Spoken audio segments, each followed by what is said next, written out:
Salam, salam sejahtera dan salam sehat selalu untuk kita semua. Berjumpa kembali dengan saya pada kesempatan yang berbahagia hari ini. Harapan dan doa saya kiranya kita semua selalu sehat, tetap semangat dan senantiasa bersyukur kepada Tuhan karena Tuhan itu selalu baik buat kita semua. Amin. Nah, Bapak Ibu Saudara, pada kesempatan yang berbahagia ini saya akan membagikan satu topik, yaitu memahami konsep berkat dari Tuhan berdasarkan Kitab Ulangan pasal 28 ayat 1 sampai ayat yang kedua. Sekali lagi, topik saya pada kesempatan ini memahami konsep berkat dari Tuhan berdasarkan Ulangan 28 ayat 1 sampai ayat yang kedua. Nah, Bapak Ibu Saudara yang dikasihi oleh Tuhan Yesus Kristus, kita percaya bahwa sejak semula Allah dalam kedaulatan, dalam otoritas, dalam kuasanya, dalam kasih karunia-Nya, Ia memang ingin supaya kita semua hidup dalam berkat-berkat yang berasal atau bersumber dari Tuhan. Namun Bapak Ibu Saudara, karena dosa, maka berkat-berkat dari Tuhan tidak lagi secara leluasa kita peroleh, kita nikmati, tetapi dibutuhkan usaha dan kerja keras yang perlu kita lakukan dalam seluruh perjalanan kehidupan kita. Artinya bahwa berkat dari Allah tidak turun dengan sendirinya dari langit, tetapi perlu kita perjuangkan, perlu kita usahakan, perlu dilakukan kerja keras dari pihak kita untuk menikmati berkat-berkat yang sudah Allah sediakan bagi kita. Nah, itu sebabnya pada kesempatan ini saya akan men-share untuk kita semua, bagi Bapak Ibu Saudara, topik tentang memahami konsep berkat berdasarkan Ulangan pasal 28 ayat 1 sampai ayat yang kedua. Ya, Kitab Ulangan pasal 28 ayat 1 dan ayat yang kedua. Nah, Bapak Ibu Saudara, Kitab Ulangan adalah salah satu kitab yang ditulis oleh Musa, dan dalam Kitab Ulangan ini ada banyak ajaran, ada banyak petunjuk-petunjuk praktis yang harus dan bisa dilakukan oleh manusia, oleh umat Allah, dalam relasi dengan Allah, dalam relasi dengan sesama, dalam relasi dengan lingkungan, dan juga dalam upaya untuk menikmati segala berkat terbaik dari Tuhan. Nah, Bapak Ibu Saudara, dalam konteks sejarah atau secara historis, untuk memahami ayat-ayat dalam Ulangan pasal 28 ayat 1 dan 2, maka kita harus melihat terlebih dahulu konteks sejarah yang ada di balik Kitab Ulangan. Nah, Kitab Ulangan sebagian besar merupakan pesan-pesan Tuhan atau pesan-pesan firman Allah yang disampaikan kepada Musa, dan Musa diperintahkan oleh Allah untuk menyampaikan firman yang dia terima dari Allah kepada umat Israel sebelum mereka memasuki tanah terjanji atau tanah perjanjian, yaitu tanah Kanaan.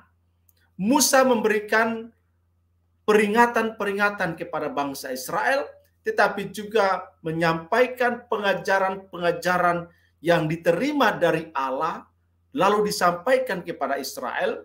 Kemudian Musa juga memberitahukan tentang adanya janji-janji Allah yang diikrarkan kepada Musa, dan Musa harus menyampaikan itu secara jelas kepada bangsa Israel. Nah, Bapak Ibu Saudara, dalam Ulangan pasal 28 ayat 1 dan ayat yang kedua dikatakan, apabila engkau menaati dengan setia suara Tuhan Allahmu, dengan memelihara dan melaksanakan semua perintah yang kusampaikan kepadamu pada hari ini, maka Tuhan Allahmu akan meninggikan engkau di atas segala bangsa di seluruh bumi.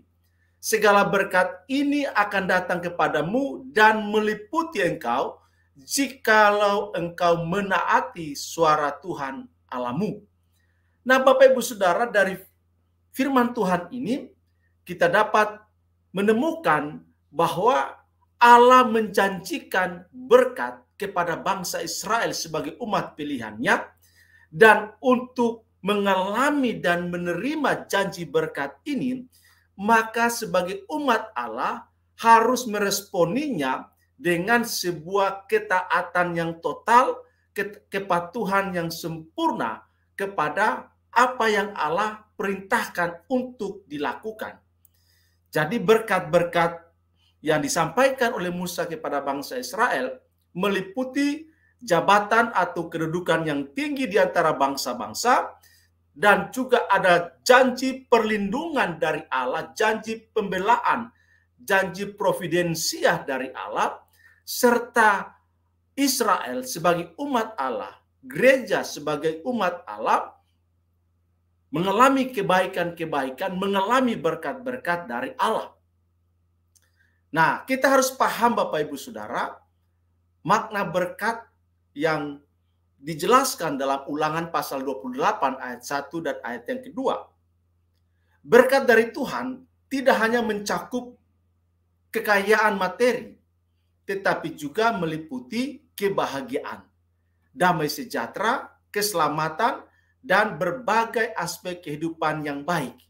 Dan ini menunjukkan bahwa Tuhan memberikan lebih dari sekedar harta duniawi, tetapi juga memberkati elemen unsur dari manusia, yaitu jiwa dan kebutuhan rohani.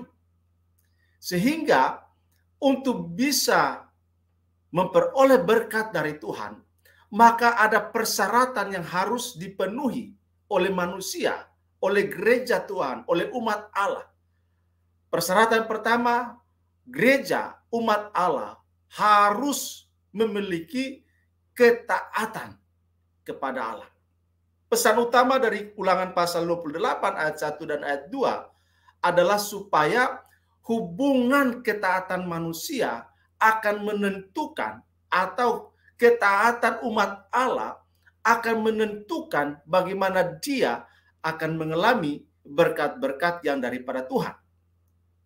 Sehingga ketika seseorang hidup sesuai dengan kehendak Allah, selaras seturut dengan apa yang Allah mau, serta mematuhi segala perintahnya, maka dari pihak Allah, Allah akan memberkati dengan segala berkat terbaik yang Allah sediakan bagi umat-umatnya yang setia dan taat kepada apa yang Tuhan perintahkan dalam kehidupannya. Kemudian Bapak Ibu Saudara, ada perlindungan dan kedudukan. Tuhan juga menjanjikan perlindungan dan kedudukan yang tinggi bagi umatnya. Ini mengingatkan kita bahwa dalam menghadapi tantangan dan kesulitan hidup, persoalan pergumulan kita, Allah selalu siap untuk memberikan perlindungan dan terus menopang dan mengangkat orang-orang yang setia kepadanya ke level yang Allah tetapkan baginya.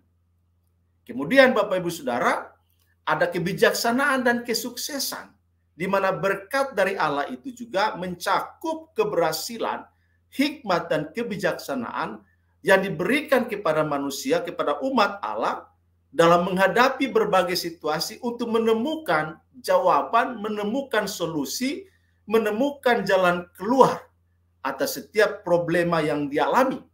Sehingga dengan berpegang kepada prinsip-prinsip yang Allah tetapkan, maka Anda dan saya, kita semua dituntun menuju kepada kehidupan yang bijak dan mengalami keberuntungan dan keberhasilan dalam kehidupan kita. Nah, Bapak Ibu Saudara, memang kita harus akui untuk menikmati berkat-berkat Allah tidak mudah.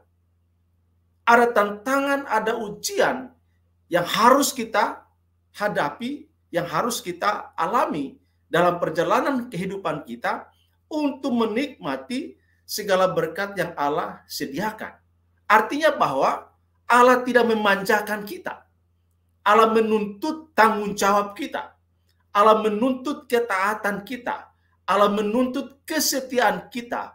Allah menuntut kepatuhan kita kepada Dia. Sehingga kita layak, kita diperkenankan oleh Allah untuk mengalami dan menikmati segala berkat terbaik yang Allah sediakan dalam kehidupan kita. Kita sehat, kita kuat, berkat jasmani, berkat rohani disediakan oleh Allah dengan limpah. Dan bisa kita alami kalau kita mengikuti dan menaati apa yang menjadi persyaratan yang Allah sendiri tetapkan bagi kita sebagai umatnya. Bahwa Allah tidak memanjakan kita begitu saja. Tapi Allah menuntut supaya kita sebagai umatnya taat kepada apa yang Allah perintahkan dalam kehidupan kita, baik secara pribadi, sebagai keluarga, sebagai komunitas gereja Tuhan, sebagai sebuah bangsa. Maka mau tidak mau, suka tidak suka, kalau kita ingin hidup kita mengalami kebaikan-kebaikan Allah, maka kita diminta untuk taat, patuh, mengikuti segala apa yang telah ditetapkan oleh Allah dalam kehidupan kita. Nah, Bapak Ibu Saudara, itulah hal-hal yang kita temukan di dalam kitab Ulangan tentang konsep-konsep berkat yang Allah perlihatkan kepada Israel. Bahwa sesungguhnya berkat-berkat itu mencakup sesuatu yang luas, punya pemahaman yang luas, bukan sekedar merujuk kepada materi, kepada harta kekayaan benda, tetapi juga bersentuhan, beririsan dengan kehidupan mentalitas kita, kehidupan rohani kita. Sehingga semua aspek, kalau kita taat kepada Allah, maka berkat-berkat Allah itu akan kita alami dari Tuhan di dalam kehidupan kita. Itu sebabnya ketaatan, perlindungan, kedudukan yang tinggi, keberhasilan, dan kebijaksanaan adalah bagian dari berkat yang Tuhan sudah janjikan kepada kita sebagai umatnya. Sehingga konsep berkat dalam Ulangan pasal 28 ayat 1 dan ayat yang kedua masih tetap relevan dengan kehidupan kita pada hari ini. Dan ini mengajarkan kita untuk hidup dalam ketaatan dan kepercayaan yang penuh kepada Allah. Bahwa Dia Allah yang senantiasa berbuat baik kepada kita. Dia tidak pernah melakukan sesuatu yang akan merusak dan menghancurkan kehidupan kita. Allah selalu berbuat yang terbaik bagi Anda, bagi saya, bagi kita semua. Itulah yang dikatakan oleh firman Tuhan dalam Ulangan pasal 28 ayat 1 dan ayat yang kedua. Sehingga kalau kita baca sampai ayat yang ke-14, maka berkat-berkat terbaik itu selalu tersedia bagi kita yang taat dan mengikuti apa yang Tuhan inginkan di dalam kehidupan kita. Kiranya bagian firman Tuhan ini boleh menjadi motivasi sekaligus menginspirasi kita dalam kekuatan Roh Kudus untuk setia dan taat dengan sepenuh hati kepada kebenaran firman Tuhan, maka dari pihak Tuhan Dia akan menggenapi janji berkat-Nya dalam kehidupan kita. Sehingga dari kebenaran ini Bapak Ibu Saudara, untuk mengalami berkat Tuhan ada persyaratan yang harus kita penuhi. Salah satunya ialah kita harus taat kepada Tuhan, patuh kepada konstitusi yang telah ditetapkan oleh Allah bagi kita, sehingga akan mendatangkan damai sejahtera, mendapatkan keselamatan, mendapatkan kebahagiaan, mendapatkan keberhasilan dalam semua aspek di dalam kehidupan kita. Kiranya Tuhan menolong kita untuk menjadi umat yang taat, patuh kepada firman Tuhan. Demikian Bapak Ibu Saudara firman Tuhan di kesempatan ini. Tuhan memberkati kita semua. Salam.